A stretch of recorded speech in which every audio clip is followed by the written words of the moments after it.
ভারতবর্ষের পূর্বতটে অবস্থিত ওড়িশার জগন্নাথ মন্দিরকে পৃথিবীর বৈকুণ্ঠ বলা হয়, যেখানে কলিযুগের সাক্ষাৎ ভগবান জগন্নাথ দেব বড় ভাই বলরাম ও বোন সুভদ্রার সঙ্গে বিরাজ করেন। সনাতন ধর্মের একটি অতি পবিত্র ও ধর্মীয় স্থল হলো পুরীর এই জগন্নাথ মন্দির। আপনাদেরকে জানিয়ে রাখি, জগন্নাথ দেবের এই মন্দিরটি 1800 সাল পুরনো, যেটি আজও নিজের মধ্যে অনেক রহস্য লুকিয়ে রেখে গৌরবের সাথে দাঁড়িয়ে রয়েছে। ভারতবর্ষের সবচেয়ে ধনী মন্দিরগুলির মধ্যে পদ্মনাভ স্বামী ও তিরুপতি বালাজির পরই বলা হয় জগন্নাথ দেবের এই চমৎকার মন্দিরটির নাম। রবিবার দুপুর 1:28 খোলা হলো 46 বছর পরে জগন্নাথ মন্দিরের রত্নভাণ্ডার। অনেকদিন থেকেই রত্নভাণ্ডার খোলার জন্য মিটিং চললেও অবশেষে খুলে দেওয়া হলো এই প্রাচীন রত্নভাণ্ডার, যা খুলতে দেখা গেল এমন কিছু যা দেখে চমকে গেলেন সবাই।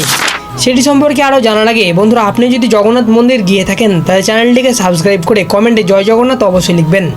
জগন্নাথ দেবের প্রথম রত্নভাণ্ডার, যেটি আগে থেকে খোলা ছিল, যেটিতে প্রভুর নিত্যদিনের পোশাক ও কিছু রত্নরাজি রাখা হতো।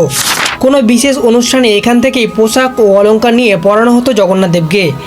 সেটি ছাড়াও ভেতরে অবস্থিত রত্নভাণ্ডার, যাকে ভেতর ভাণ্ডারও বলা হয়, সেটিও খুলে দেওয়া হলো। মন্দিরের সেবায়িতদের সঙ্গে সমস্ত শ্রদ্ধালুরা অধীর আগ্রহে অপেক্ষা করেছিলেন যে রত্নভাণ্ডারের মধ্যে আসলে কী রয়েছে। পুরীর পঞ্চশাখা দ্বারা রচিত ভবিষ্যমালিকা গ্রন্থে এমন কিছু লেখা আছে যার জন্য চিন্তিত আছে অনেকেই, কারণ এই বইয়ে থাকা ভবিষ্যৎবাণী অনেক সময় সত্য প্রমাণিত হয়। জগন্নাথ দেবের এই চমৎকারী মন্দিরটিতে রয়েছে দুটি প্রকোষ্ঠের রত্নভাণ্ডার। সব কক্ষকে খোলা সম্ভব না হলেও যে কটি কক্ষ খোলা হয়েছে তার মধ্যে যে পরিমাণ ধন সম্পদ পাওয়া গেছে তা দেখে চমকে গেছেন সবাই।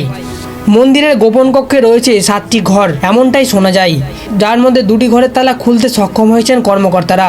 রত্নভাণ্ডারের রহস্য অধরা থেকে গেলেও যে কক্ষগুলি খোলা হয়েছে সেখান থেকে প্রায় 180 রকমের পাথর দ্বারা সুসজ্জিত স্বর্ণালঙ্কার, তার সঙ্গে 146 রকমের লৌহ অলঙ্কারও পাওয়া গেছে রত্নভাণ্ডারের মধ্যে। সেখানকার ভক্তদের মতে জগন্নাথ দেবের এই রত্নভাণ্ডারে রক্ষা করছেন স্বয়ং কিছু সাপ, যার জন্য ভুবনেশ্বর থেকে সাপুড়িয়াদেরও আনা হয়েছিল। শুনে অবাক হবেন, কিছু বছর আগে রত্নভাণ্ডারের চাবিও খুঁজে পাওয়া যাচ্ছিল না, যার কারণে অনেক প্রশ্ন ও অসুবিধার সম্মুখীন হতে হয়েছিল মন্দিরের সেবায়িতদের। মন্দিরের এই রত্নভাণ্ডারের বৈদুর্যমণি নীলকণ্ঠমণি সহিত অসংখ্য মূল্যবান রত্ন উপস্থিত আছে বলে দাবি করেন পাণ্ডারা। আপনাদের জানিয়ে রাখি, 1978 সালে শেষবারের মতো অডিট করা হয়েছিল এই রত্নভাণ্ডার। তারপর 2018 সালে রত্নভাণ্ডারকে পুনরায় খোলার চেষ্টা করা হলেও কোনো বিশেষ কারণে মাত্র 40 মিনিটের মধ্যেই সমস্ত অভিযান বন্ধ করে সবাই ভয়ে দৌড়ে পালিয়ে এসেছিলেন। শুনে অবাক হবেন, 1978 সালে রত্নভাণ্ডারে যখন তালিকা প্রস্তুত করা হয়েছিল সেটি তৈরি করতেই প্রায় সময় লেগে গেছিল 70 দিন। ভেবেও অবাক হয়ে যাবেন যে তাহলে কত বিপুল পরিমাণ ধন সম্পদ রয়েছে এই রত্নভাণ্ডারের 7টি কক্ষের মধ্যে। এখন হয়তো আপনাদের মনে প্রশ্ন জাগবে, 46 বছর আগে খোলা এই রত্নভাণ্ডারের মধ্যে 1978 সালে যে তালিকাটি তৈরি করা হয়েছিল সেটির মধ্যে আসলে কি কি ছিল। সেই হিসাব শুনলে আমার মতো আপনিও চমকে যাবেন। সেই তালিকায় সোনা রয়েছে প্রায় 12,838 ভরি, মানে 150 কেজি।